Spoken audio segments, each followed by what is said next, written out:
el momento en que mi esposo se rio de mi en es tribunal, una part de mi murió, pero otra part, una que cree perdida para siempre finalmente despertó.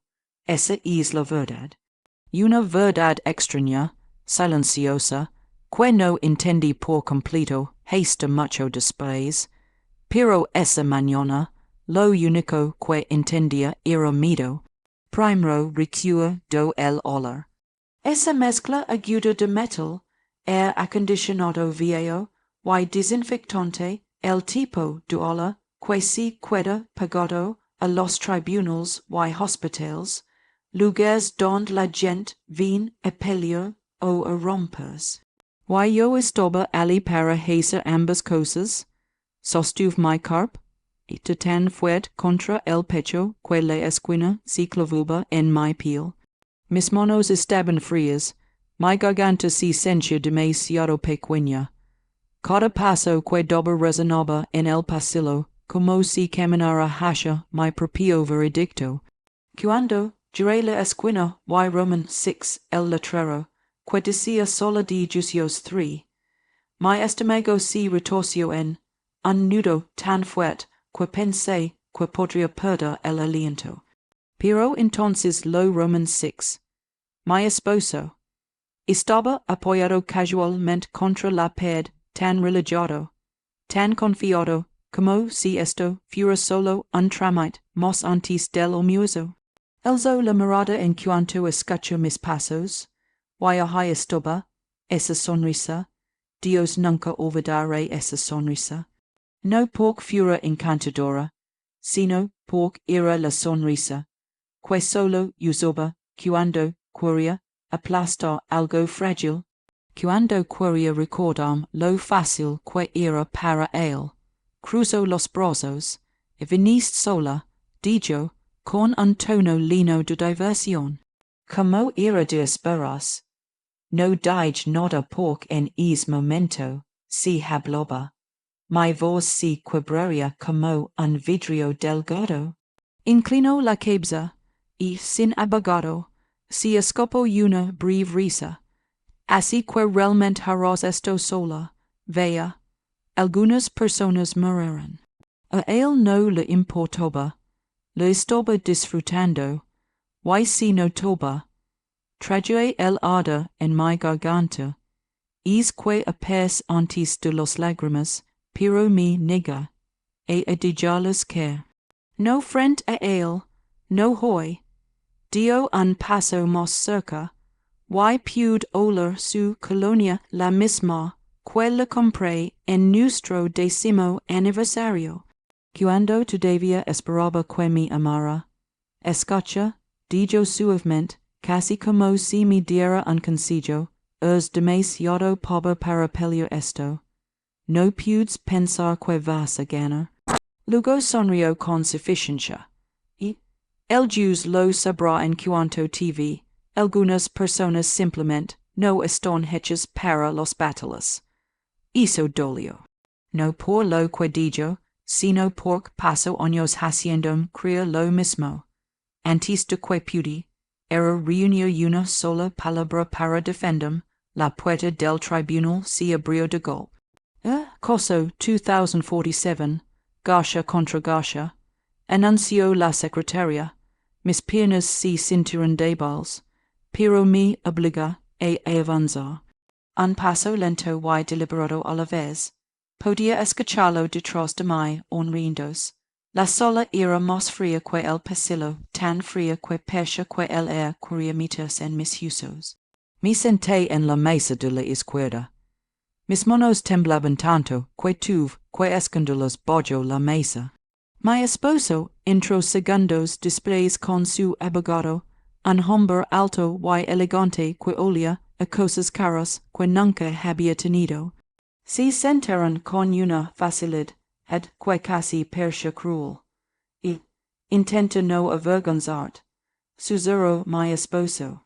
Miré al frente, si lo miraba me derrumbaría, respiré lenta, profundamente. 3 respiraciones como me enseñó. Yo mi vecina la noche anterior, cuando llegué a su puerta. de temblando tanto que sostuvo mis manos entre los suyos para comam. Recuerda, mija, dijo, la gente que si ri de ti, siempre tiene miedo de algo que tú llevas dentro.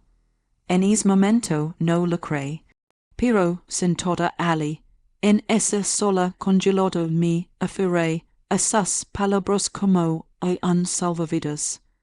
La juza entró. Todos si pusieron de pie, mis rodillas temblaban, pero me mantuve erguida. Abrimos la audiencia para el caso 2047, anunció. Están listos los parts. El abogado de mi esposo se levantó. La peticionaria está lista, su señoría.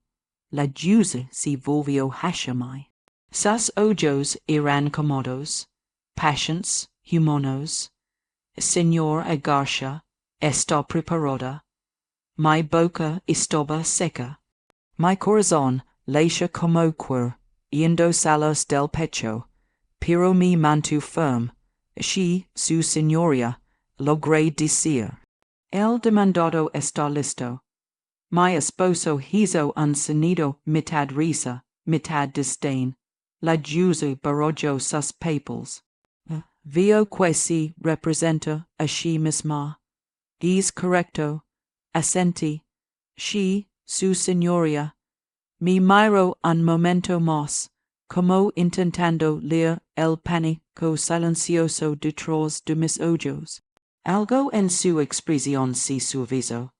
Muy bien, dijo, como no cuenta con abogado, pude dar su declaración de apertura primero. Cuando esté lista. Es fue el momento. El momento en que todo dentro de mí cambió. Mi esposo se inclinó hacia adelante, arrogante, seguro. Su codo rozó el brazo de su abogado como diciendo, mira esto, abrí mi carpeta. El papel se sentía más pesado de lo que debería. Toqué la primera página, mi letra, mis notas. Todas esas noches estudiando sola, en la mesa de la cocina, cuando él pensaba que dormía. Y entonces miré directo a la juza, directo a la mujer en quien necesitaba creer. Mi voz de alguna manera no tembló. Su señoría, comencé, elegí representar durante 14 años, alguien más habló por mí. ¿Hais una pulsa? El silencio en la sala se agudizó. Mi esposo tomaba cada decisión, cada elección, cada palabra. Levanté el mentón. Hoy hablo por mí misma. Y así toda la sala se congeló. La sonrisa de mi esposo desapareció. Su abogado dejó de escribir. La secretaria levantó la mirada. La juza se recostó, estudiando con nuevos ojos, y dentro de mí. Algo se desbloqueó, algo feroz, algo silencioso, algo que había estado enterrado tanto tiempo que parecía un extraño. Pero era mío, mi voz, mi fuerza, mi verdad. Es día, no fui la mujer que él pisotaba. No fui la esposa silenciosa, no fui la sombra de mi propia vida. Fui alguien que él nunca esperó, alguien que no sabía cómo enfrentar, alguien que finalmente decidió dejar de vivir pequeña. Pero antes de contarles qué pasó, después, antes de llevarlos más profundo al tribunal, y a la tormenta que sí, de soto necesito regresar. Porque este momento no comenzó aquí, no comenzó con la juza, ni con la demanda, ni con su risa. Comenzó años antes, en las pequeñas y silenciosas formas en que un corazón se rompe, en las lentas y invisibles maneras en que una mujer se pierde. Déjenme llevarlos al principio, a la vida que una vez tuve con él, a los señales de advertencia que ignoré, a las grietas que pinté, hasta que se convirtieron en fracturos lo sufficientemente grandes para engulum. Porque hai comenzo realmente esta historia, y hai entenderon porque finalmente decidí levantarme aunque mi voz temblara. Antes del tribunal, antes de la traición, existe una versión de mi vida que percha tranquila desde afuera. La gente solía decirme que era afortunada por tener un esposo que trabajaba duro, afortunada por tener un hogar ordenado, afortunada por un matrimonio que percha estable en las fotografías. Pero las fotografías solo muestran lo que la gente quiere recordar, no lo que realmente vive. Cuando conoce a Daniel, él no era el hombre que se reía de mí en el tribunal. Era más suave entonces o tal vez yo era de más. Yodo joven para notar la dureza que escondía. Tenía esa manera encantadora de hablar que te hace creer que él se encargaría de todo. Y en ese entonces yo creía que eso era amor. Tenía 24 años cuando nos casamos, ingenua, esperanzada, dispuesta a darnos de lo que llamamos pedí. Al principio, nuestra vida era sencilla.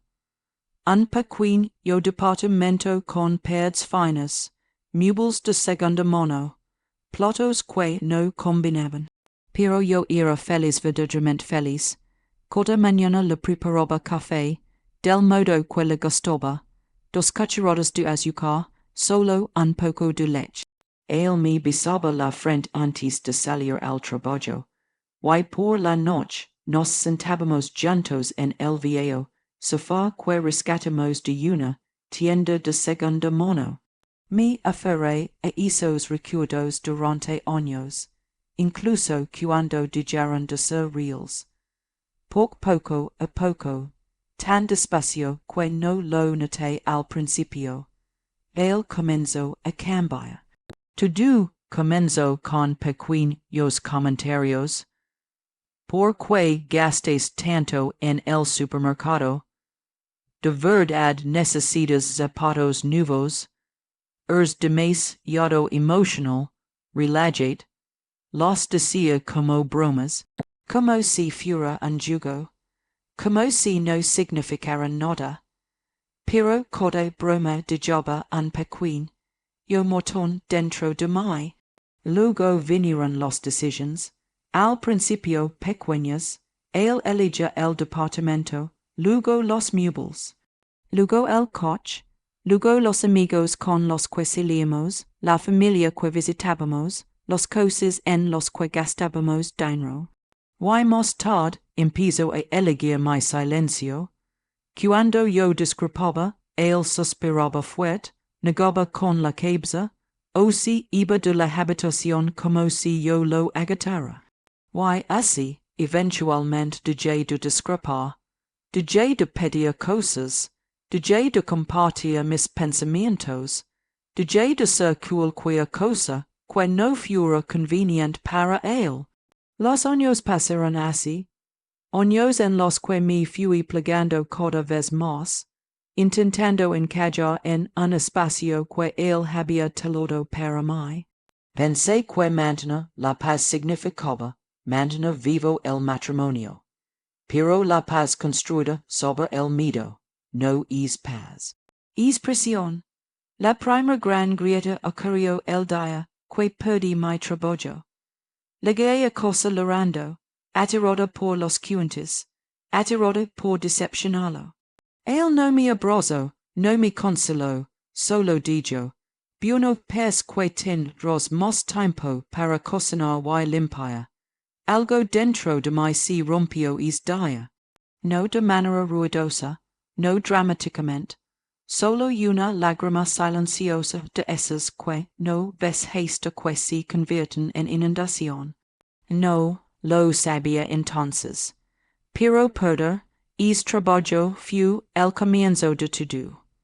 Porque no solo perdí ingresos, perdí el último pedazo de mí que no estaba atado a él.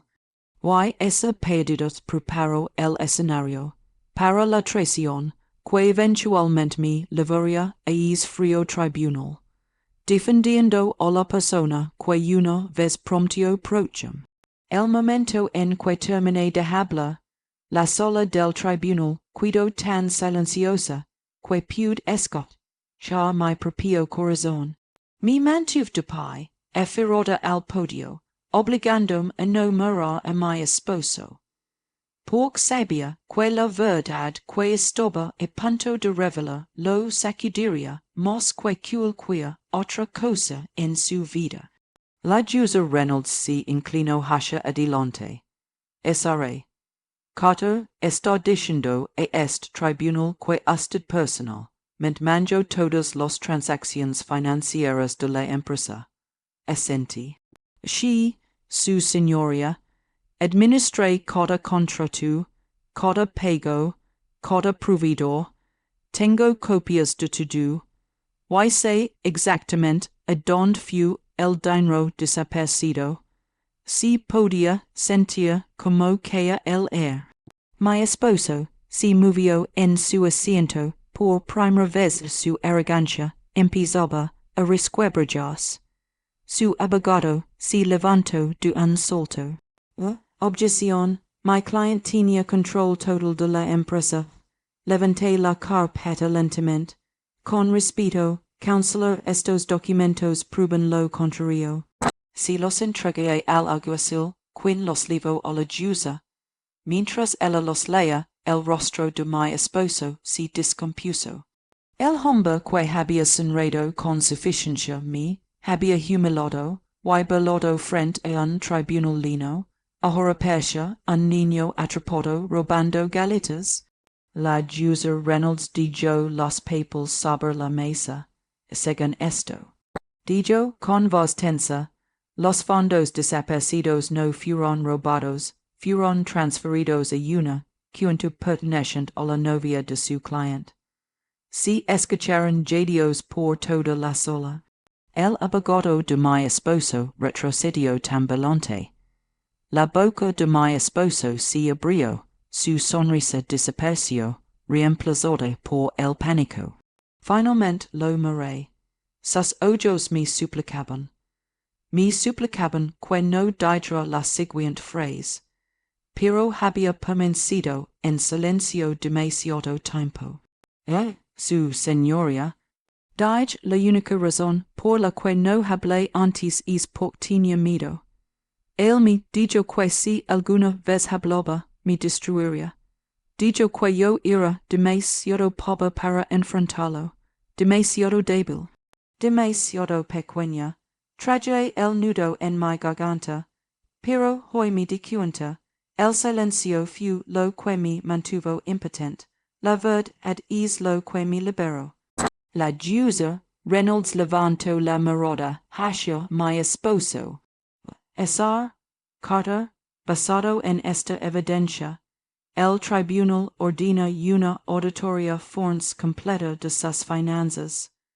Y hasta que esta investigación se complete, se niega su solicitud de pensión conyugal.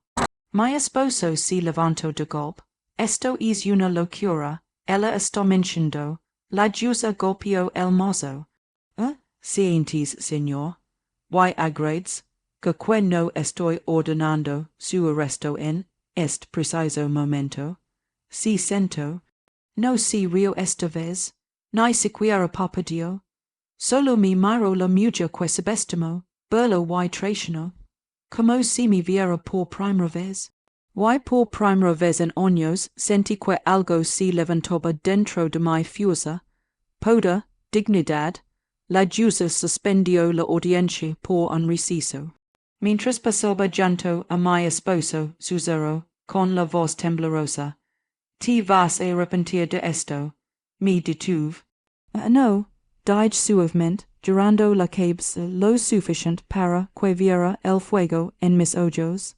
Tushi. Y luego me elegí no como la esposa a la que menospreciaba, no como la mujer que pensó que podía romper, sino como la única persona que nunca espero que si levantaron y ganara. Salí al pasillo fuera del tribunal, esperando poder respirar. Pero el air se sentía más pesado que antes. Los reporteros susurraban, los abogados me observaban, los desconocidos fingían no mirar. Yo no era invisible, y de algún modo eso era incluso más aterrador. Me senté en un banco y entrelacé mis manos temblorosas. Mi cuerpo no temblaba por miedo, sino por el peso de todo lo que había guardado durante años. Y una voz suave interrumpió mis pensamientos. Renacer, Cada, alcé la vista y Roman 6 a una mujer con un traje gris frente a mí.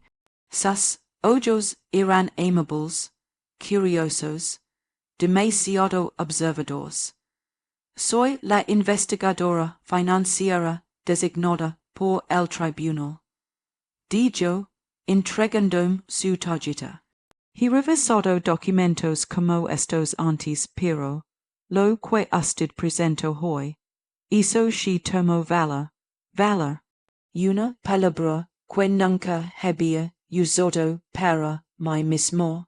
Antes de que pudiera responder, los puertas del tribunal se abrieron y mi esposo irrumpió, rostro rojo, mandíbula apretada, su abogado siguiéndolo como una sombra asustada. Señaló hacia mí. ¿Crees que esto ha terminado? La investigadora se interpuso entre nosotros. Señor, si vuelve a amenazarla, lo reportaré a la jueza de inmediato. Se congeló. No por sus palabras, sino porque un grupo de oficiales había aparecido discretamente a la vista. La humillación torció aún más su expresión. Su abogado lo llevó a un lado. Mark dejó de hablar, pero él no lo hizo. No podía. Era un hombre perdiendo el control. Y todos podían verlo. Todo esto es tu culpa. Me escupió. Deberías haber cuidado calada. Te di todo. Finalmente me puse de pie. Me destemido. Dije con coma. Y silencio. Y años dejasen creer que no valía nada. Algo parpadeó en sus ojos, algo como arrepentimiento. O tal vez era por perder su poder. La investigadora tocó su brazo. Necesita calmarse. La jueza ha solicitado que ambas partes regresen en 10 minutos. Mi esposo se alejó, empuñando a la gente que ahora lo juzgaba abiertamente.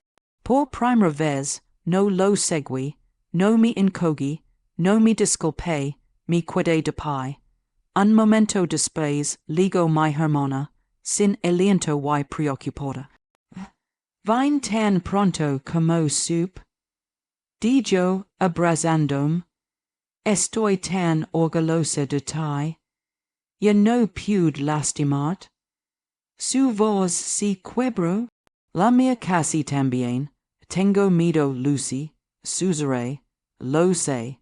Pero las personas con miedo no entran solas a un tribunal y exponen la verdad. Las personas valientes sí. Cuando terminó el receso, regresamos al interior. La sala estaba más llena ahora la noticia se había difundido, y todos parecían ansiosos por el desenlace. La jueza Reynolds entró, expresión inescrutable. Reanudemos, dijo con firmeza, esare, carta a cayequis. Mi corazón latía con fuerza. Esto era todo, el momento que definiría todo. Me acerqué al estrado, pero antes de que pudiera hablar, las puertas del tribunal se abrieron de golpe. Dos oficiales entraron, todos se giraron. La jueza frunció el ceño.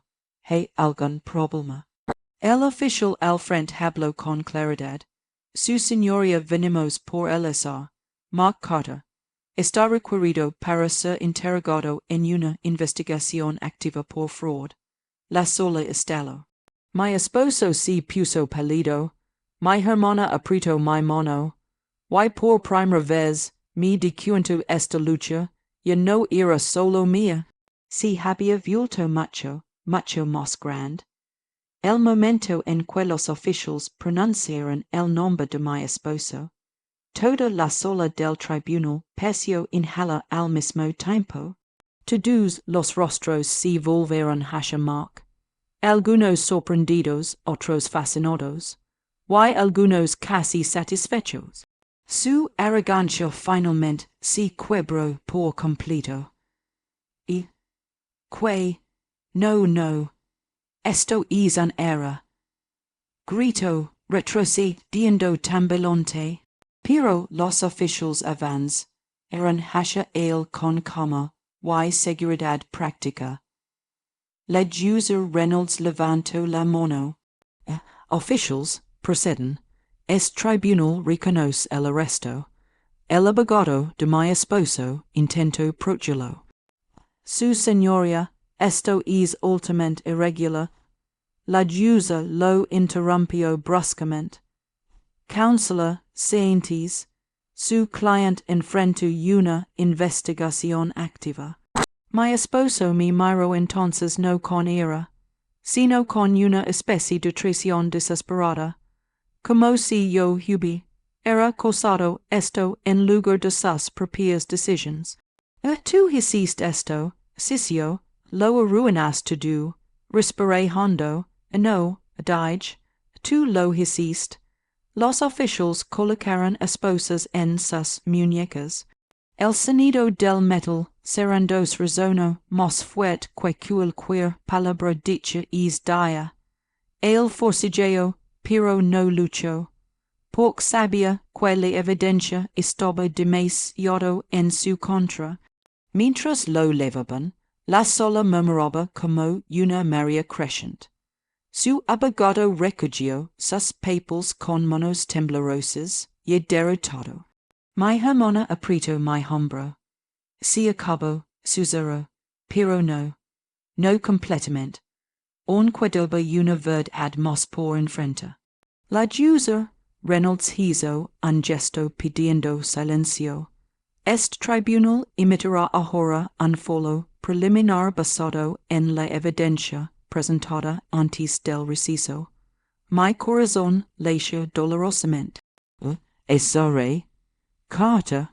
Dijo, usted proporcionó documentación creíble que demuestra mala administración y transferencias financieras no autorizadas. El tribunal le concede control temporal de los bienes matrimoniales mientras se completan los resultados de la auditoría forense. Exhalé un air que no sabía que estaba conteniendo. Además, continuó, debido a las amenazas dirigidas hacia usted en esta sala, y la evidencia previa de intimidación, este tribunal le concede una orden de protección completa. Mis ojos se agarran. La sala se volvió borrosa. Por primera vez en mucho tiempo, dijo la jueza suavemente, usted está a salvo. A salvo. La única palabra que no había sentido en años. Cuando el mozo golpeó, señalando el fin de la audiencia, no me moví de inmediato. Mi cuerpo se sentía ingrávido, como si los años de miedo hubieran desaparecido de mis hombros de repente. La investigadora se acercó, y nos encargamos del resto, dijo suavemente, hizo lo correcto, después de que la sala se vació, salí al aire fresco. El cielo estaba más brillante, increíblemente azul. Mi hermana me rodeó con un brazo mientras subíamos los escalones del tribunal. Un reportero se aprió hacia nosotros. Esore, Cada, ¿tiene algún comentario sobre los hechos de hoy? Me detuve.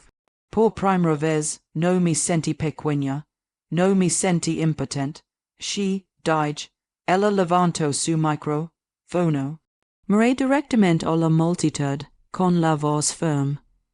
Nunca subestimen a una mujer que no tiene nada que perder y tu duque proja.